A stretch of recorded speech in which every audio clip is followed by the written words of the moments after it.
What's going on, y'all? My name's Rob. Welcome back to the Kentucky Chew.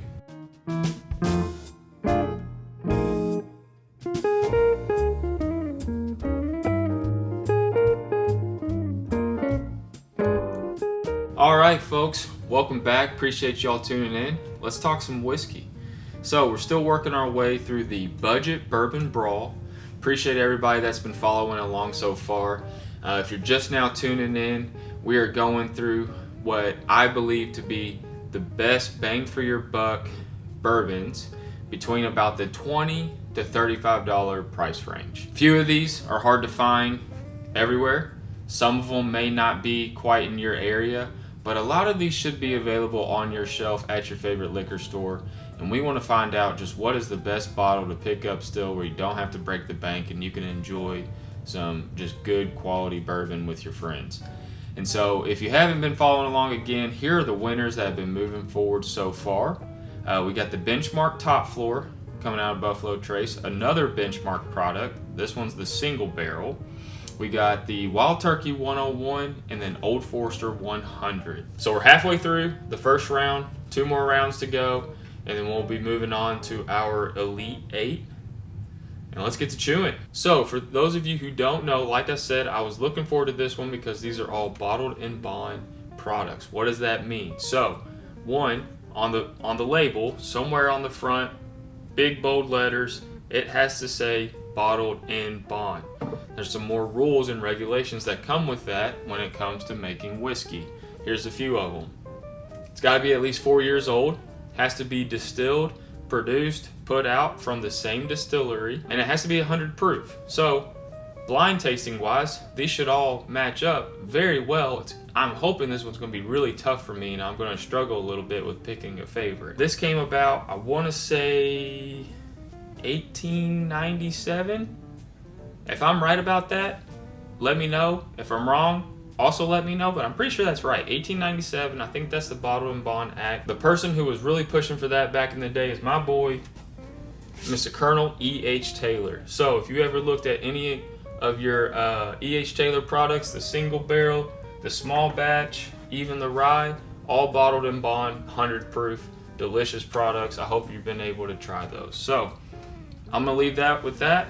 That's your history lesson. Let's get to chewing. All right, folks, here we got the first pairing of the night. We got the Evan Williams, obviously bottled in bond. I'll try not to say that too much, going up against the Old Bardstown. The Old Bardstown comes out of the Willett Distillery. In case you didn't know that, I was not very familiar with Old Bardstown. I'm actually not that familiar with Willett products in general. Willett gets a lot of hate where I'm at in my group. I've not had it, so I'm not gonna say one way or the other. And then Evan Williams is comes out of Evan Williams, which is in Louisville, Kentucky. We'll dive into our first one. Give the little swirl that I always like to give. Pretty robust nose. So I'm gonna assume all these products are gonna taste what I would imagine a true Kentucky whiskey tastes like, because it checks all the boxes, right? Made in Kentucky, distilled in Kentucky, bottled in bond, so you're gonna have all the same rules and regulations with it, 100 proof. I mean, this is gonna be hard. I'm expecting this to be hard. And the fact that I've never had any of them just makes this night even better for me. This is a good nose. It's all the stuff you look for in a whiskey. You're gonna get some vanilla, some oak, a little bit of char in there. Yeah, just sweet vanilla oak. That's a good, and it's not overpowering. 100 proof for me is a great sweet spot for whiskey. I'm gonna go ahead and dive in. Happy chewing. Okay, what I'll say about this first one, the nose was nice, really like that. It was just a nice traditional vanilla oak scent that I was getting. The taste, I wasn't getting that a lot on the taste initially. I think the taste was actually kind of lacking, if I'm being transparent and honest with it. The finish though I did like. The flavors you expect in a whiskey showed up right at the end and they just held on.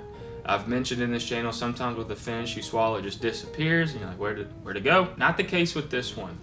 Pretty good overall. Let's move on to the second one, see how it pairs up. Ooh, wow. Oh man, this is like a sugary, vanilla, charred product, like creme brulee. That might be the best note I've been able to pick up that quick off the top of my head. As I mentioned in this channel before, I'm going to say it a lot for everyone that's new here that's following along. By the way, shout out to everyone that has subscribed. Really means a lot to us. But I'm learning just like you all. I've been collecting for a long time, and I was messing up. I was just collecting. I was buying stuff. Sure, I enjoyed it. I almost all my bottles are opened or are gonna be opened, but I let stuff sit on the shelf too much, and that's why I started this channel. I just wanted to start experience whiskey more, share it with people, enjoy. Hopefully, we all learn a thing or two. And whichever one this is a fantastic nose. Under $30, that is a banger. My goodness, that is good. Let's get to chewing. Okay, I'm gonna say, because I was hyping it up, taste wasn't as good. I don't know what's going on with the nose, but that is fantastic nose. That is very good. Taste is good. Not as strong as a finish as the first one, but overall, this is a good product. These are the things I look for, folks. I want the nose to be nice. I want the taste to really pop and just have all those flavors you look for. A nice finish on the back end. That's a good, well-rounded whiskey to me. And this one's pretty daggone close. Can't say I'm getting anything too crazy outside of what I've already said about both of these products. You're gonna get some vanilla in it. It's almost like a toasted vanilla though. Like, you know, just a hint of that. Getting it a lot on the nose. The taste, I am getting it a little bit. Finish is okay. It doesn't stick around for too long, but it's not bad. I'm gonna have to go back and forth here a little bit to really figure out which one I like the most. All right, going back and forth now. I think in the first one nose, I'm starting to get a little bit of a peanut scent. Okay, I like this. I like that one. This is gonna be hard. I knew it was gonna be hard, but it's already proven to be very difficult. Gosh, I just love this nose. Like, a little bit of like toasted graham cracker too. Man, I mean, like that nose, I feel like could compete with like a double oak product. Seriously, that is so good. And when you let it just sit there for a little while in the mouth, it carries over. It does carry over a little bit. Just like a nice toasted, warm, sugary, charred vanilla flavor, man. Like, I am just rambling at this point. I'm shocked. I'm downright shocked.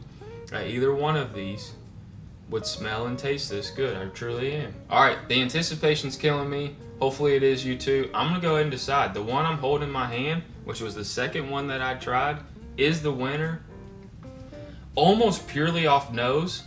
Between the taste, this one has a little bit better taste, but honestly, drinking wise, taste wise, finish wise, they're pretty spot on. Again, 100 proof products, bottled in bond products. So this one's getting the edge really because of the nose is just that good. Both taste and drink really well. And this is Old Bardstown. I don't know, folks. Beats me. This is really good. I'm blown away. I really am right now at the nose on this thing. Old Bardstown taking down Evan Williams. I think if you had asked almost anyone before this video started, I think anyone would have said Evan Williams would have won. I saw it on a lot of people's top budget bourbon list. It is good. I want to get this point across. This is good. The Evan Williams Bottom Bond is good. But man, the nose on this thing, and just with how close the taste and finish was, I had to give the nudge here to Old Bardstown. Pleasantly surprised. For all you Willet haters out there, maybe go try the Old Bardstown. Let me know what you think. Alright, so here's our next pairing, our next bottled in bond selections. We've got the Early Times bottled in bond. Really looking forward to trying this one. I'll explain why. And then Old Tub. So, Early Times. This seems to be very popular. When I started looking at doing this budget bourbon brawl, Early Times popped up a lot on a lot of people's top whatever value whiskey. And I never had it before. I actually kind of had to track this one down a little bit. I was able to find it locally where I do live, but I had to wait for it to come in. I don't see this stocked on the shelves that much, and so I'm curious to know if this is easily findable in your area. Was talking with a friend of mine who lives in South Carolina, he called me. He's like, hey Rob, what should I pick up today? He's getting into kind of collecting, but he collects and wants to taste, which is awesome. That's what we're doing here on this channel. And he FaceTimed me, and I look, and I'm like, dude, they got early time sitting right there. Pick a few of those bottles up. Let me know what you think. Anyways, just really glad to find this and have it in this this pairing. And then Old Tub. I'm not sure a lot of people know about this. I certainly didn't. Wasn't even on my list when I started doing this. Reached out to my friend that was going to help me come up with the list of all the products that I needed to include it. I knew I wanted to do 16 whiskeys, and so he helped me pick them out for the budget bourbon brawl. And he said, throw Old Tub in there. Comes out of the Jim Beam Distillery. Very well known distillery, obviously very popular. I've got high expectations for both of these, and so let's find out. Man, don't you just love whiskey? I tell you, there's nothing like it. No other spirit like it. So this glass, what I'm picking up for me personally are the like earthy tones that I say. When I say that, I mean like you just walked into a barn, some hay. I'm even getting tobacco for the first time. I've heard other people say that they get that in whiskey products. I think I'm getting that in this glass. That's a first for me. I do like it though. It's almost got like a smoky nose to it. I'm envisioning me walking into an old country bar, neon moons playing, a couple guys playing pool, and this is like the bottle we would pull out and start taking a few sips of. That's what I'm getting here, so let's go ahead and take it for a chew. And then the taste kind of matches, lines up well. Still getting a smoky flavor. I do think I'm getting tobacco. That's a first for me. It's pretty good. The sweetness comes in on the back end, so a pretty well balanced product. Finish is a little light, it does disappear. 100 proof, bottled and bond. I would expect a little bit more, but again, these price point, that's still a pretty good product. Yeah, some tobacco and then some sweetness. That's what I'm going to label that one as. That's a pretty good little pour of whiskey though. I do like that. Let's compare it to this other glass here. A little bit sweeter, charred oak. Vanilla. Smells like a classic, folks. This one smells good. I think it's going to be a very well-rounded product. Let's see. Yeah, that's nice. You could tell. Sometimes you can just tell. If you've been drinking whiskey for a little while, if you've been enjoying numerous products, you know, you don't just have the one distillery you drink. If you've actually like expanded your view on whiskey, you've tasted a lot of products, sometimes you just know, right? Like you smell a product, you're like, this is gonna be pretty good. You could be let down still. I had before. The nose hasn't always matched up with the taste and finish, but like this one, the minute I took a sniff of it, I knew it was gonna be a pretty good product. Yeah, what else can you ask for? That's a Kentucky whiskey right there. But it's a little bit sweeter, and it comes around on the back end, but it's just so well rounded. You know, what makes me so excited about this, why I'm enjoying this so much, is the price point, folks. Under $30. You could go pick one of these bottles up. Hopefully they are in your area. A few people have commented that the lineup that I did choose, 2 of the products I knew for sure are not easily findable. They'll be in the next video. I knew that, but I was kind of surprised to hear about some of the other ones that are hard to find in other states. It's unfortunate. I do hate to hear that. Hopefully one day you can come across these products.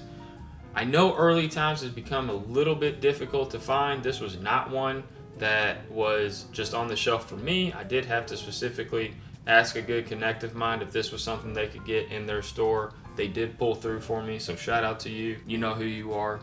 And I was excited to get this one, and I'll explain that once I decide who the winner here is. But that was the whole goal of this, is hopefully some of these products, something that ends up, you know, in the final 4 is something you can go find, because $35 and under, so far this has been a really good series, and I have really enjoyed this.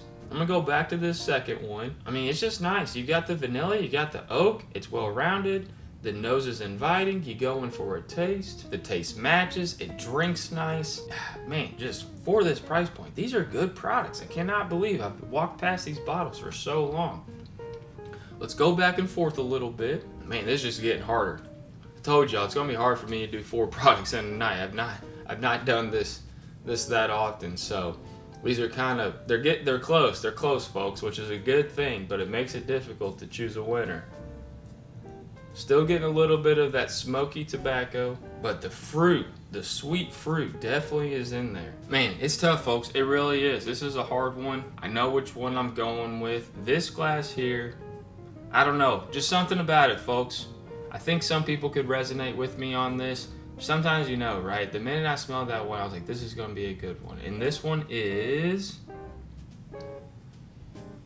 the Early Times. All right, so I'm not shocked. I am pleasantly surprised, though. I will say that I had very high hopes for this bottle. And the reason I had high hopes for this bottle, if you watched my very first episode, which you didn't, we'll link it here. Go back and watch my very first YouTube video. And I reviewed this Old Forester 1924. I've mentioned it numerous times. I'll mention it probably even more times. I love Old Forester. I think they do a great job. I really enjoy their products. I was pleasantly surprised when I saw that Old Forester 1924 was hitting the shelves earlier this year. I tried it, I reviewed it, go back and watch the review, but I'll save you a little bit of time. I really like this.